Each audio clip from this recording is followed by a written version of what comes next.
দেখুন স্টমেক এলিমেন্টস মানেটা হলো কি বিভিন্ন রকম আপনার পেটে কোনো সমস্যা। আজকে এই টপিকটা মেন হওয়ার কারণটাই আজকে আমি বঙ্গাতে ছিলাম, আর সেখানে দেখলাম কি আপনার আমার চেম্বার ওপেনিং আজকে ছিল। তো সেখানে আমি দেখলাম কি প্রচুর আজকে আমরা পেশেন্ট পেলাম যারা পেটের সমস্যা নিয়ে ভুগছে তারা, আর বিভিন্ন রকম সমস্যা। তারা আমি দেখলাম কি প্রপার যদি ডায়াগনোসিসের যদি কথা বলেন তো আমি দেখলাম ওরা প্রপার যে প্যাথির চিকিৎসা করছে তারা কিন্তু রং ট্রিটমেন্ট, কেউ আইবিএস বলছে, তো কেউ আপনার কোলাইটিস বলছে, তো কেউ আপনার আলসার বলছে।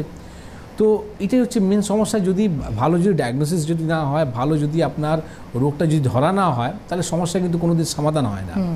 দেখুন আজকে বিভিন্ন রকম যে সমস্যা, তার মধ্যেও কিন্তু একটা সমস্যা রয়েছে যেটা আজকে আমি বনগাঁতে একটা পেশেন্ট পেলাম, তার কিন্তু ছিল আলসার। হ্যাঁ, আলসার কোলাইটিস যাকে বলা হয়। তো আজকে দেখুন আলসার আমাদের মুখের মধ্যে হয়, ঠিক আছে, আর এই আলসারটা কিন্তু আমাদের বড় আঁতের মধ্যে হয়, মানে আপনার যদি বলে ইন্টেস্টাইন যে রয়েছে, মানে বড় ইন্টেস্টাইন যেটা রয়েছে তার মধ্যে যেটা হয়ে যায় আলসারটা। এই আলসার হওয়ার পর কী হয়, আবার কোষ্ঠকাঠিন্য হবে, আপনার গ্যাস অম্বলের সমস্যাটা হবে। তো সেখানে মানুষ কিন্তু অনেক রকম চিকিৎসা করে, কিন্তু দেখুন আয়ুর্বেদ মধ্যে উপবাস একটা জায়গা রয়েছে, এটাও কিন্তু একটা চ্যাপ্টার আছে আয়ুর্বেদ মধ্যে, কি যদি আপনি উপবাস যদি করেন, দেখুন রমজান মাসে যারা রোজা করে তারা দেখুন 1 বছর ওরা কিছুই খায় না, অনেক কিছু খায়, ঠিক আছে, কিন্তু 1 মাস, এই 1 মাসের মধ্যে যা ওরা রোজা করে না, মানে বলতে পারেন কি তারা 11 মাসে যে ওরা ভুল কাজ করে তাকে কিন্তু ঠিক করে নেয়।